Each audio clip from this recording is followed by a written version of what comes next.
رسول اللہ صلی اللہ تعالی علیہ وآلہ وسلم نے ارشاد فرمایا، کون ہے ایسا شخص جو ان 5 باتوں پر عمل کرے یا ایسے شخص کو بتائے جو ان پر عمل کرے۔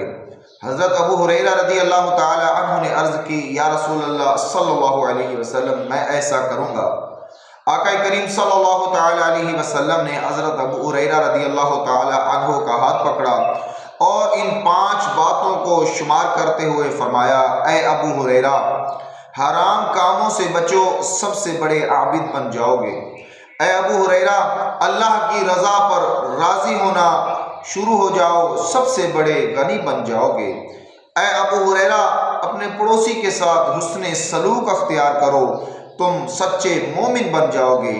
اے ابو ہریرہ، جو چیز تم اپنے لیے پسند کرتے ہو وہی چیز لوگوں کے لیے پسند کرنا شروع ہو جاؤ، تم کامل مسلمان بن جاؤ گے۔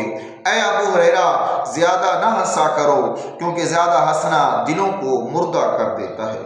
اس حدیث مبارکہ سے ہمیں 5 سبق ملے۔ پہلا سبق یہ کہ حرام کاموں سے ہم سب کو اجتناب کرنا چاہیے، حرام کاموں سے اپنے آپ کو بچانا چاہیے۔ جس نے اپنے آپ کو حرام کاموں سے بچایا وہ سب سے بڑا عابد یعنی عبادت گزار بن جاتا ہے۔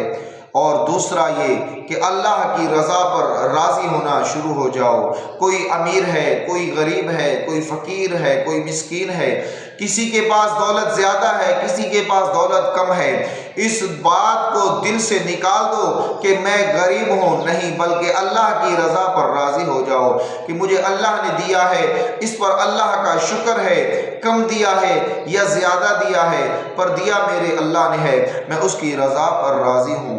تیسرا یہ کہ اپنے پڑوسی کا خیال کرنا، یہ بھی ایک اہم سبق ہے۔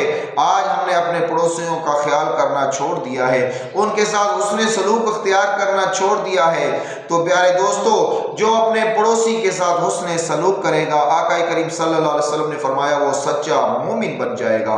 اور چوتھی چیز ارشاد فرمائی کہ اے ابو ہریرہ، جو تم اپنے لیے پسند کرتے ہو وہی لوگوں کے لیے بھی پسند کرو۔ تم یہ پسند کرتے ہو کہ لوگ تمہاری عزت کریں تو تم بھی لوگوں کی عزت کرو۔ تم یہ سمجھتے ہو کہ لوگ تمہارے رتبے کا خیال کریں تو تم بھی ان کے رتبے کا خیال کرو۔ اگر تم چاہتے ہو کہ لوگ تمہاری غیبت نہ کریں تو تم بھی لوگوں کی غیبت نہ کرو۔ اس لیے فرمایا کہ اگر تم وہی چیز جو اپنے لیے پسند کرتے ہو اگر لوگوں کے لیے پسند کرو گے تو تم بھی کامل مسلمان بن جاؤ گے۔ اور 5ویں اور آخری چیز فرمائی کہ زیادہ نہ ہنسا کرو کیونکہ زیادہ ہنسنا دلوں کو مردہ کر دیتا ہے۔ محترم دوستو، یہ ہے آج کا سبق، اور اس ویڈیو کو آگے شیئر کریں تاکہ ہو سکتا ہے آپ کی وجہ سے کوئی ایک بھی اس پر عمل کر لے تو اس سے آپ کی بھی آخرت سنور جائے۔ اللہ تبارک و تعالی ہم سب کو عمل کرنے کی توفیق عطا فرمائے۔ السلام علیکم ورحمۃ اللہ وبرکاتہ۔